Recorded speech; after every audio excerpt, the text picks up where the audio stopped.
मार्क्सवादी कम्युनिस्ट पक्षाचे महासचिव माननीय खासदार कॉम्रेड सीताराम येचुरी यांचे 12 सप्टेंबर 2024 रोजी दिल्लीच्या एम्स हॉस्पिटलमध्ये फुफ्फुसाच्या आजाराने दुःखद निधन झाले। कॉम्रेड सीताराम येचुरी यांना श्रद्धांजली देण्यासाठी मार्क्सवादी कम्युनिस्ट पक्ष कार्यालय सद्भावना चौक चोंबाडीपुरा येथे सर्वपक्षीय श्रद्धांजली सभेचे आयोजन करण्यात आले।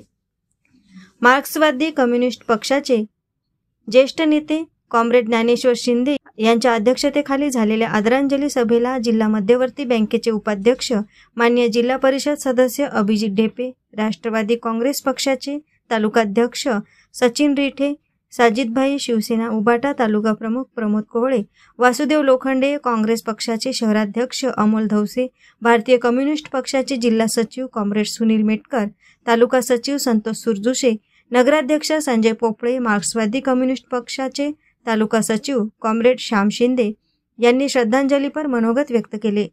मार्क्सवादी विचारवंत शोषित श्रमिकांच्या कष्टकरी डाव्या पुरोगामी चळवळीची अपार हानी झाली आहे। त्यांच्या कणखर नेतृत्वाने आणि क्रांतिकारक विचारांनी असंख्य लोकांना दिशा दिली। सीताराम येचुरी यांच्या निधनाने भारतातील डाव्या प्रागतिक चळवळीचे अपरिणित नुकसान झाले आहे असे मत अनेकांनी व्यक्त केले। सामूहिक आदरांजली अर्पण केली।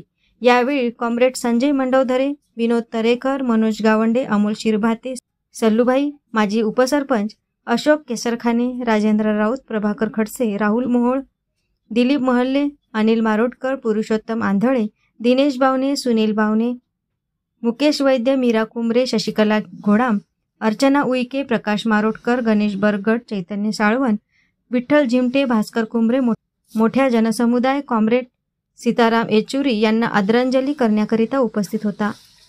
कॉम्रेड सीताराम येचुरी अमर रहे, काँग्रेस सीताराम येचुरी को लाल सलाम घोषणा देण्यात आल्या। एएस न्यूज महाराष्ट्रकरिता नांदगाव खंडेश्वर येथून प्रतिनिधी उमेश चौकडे।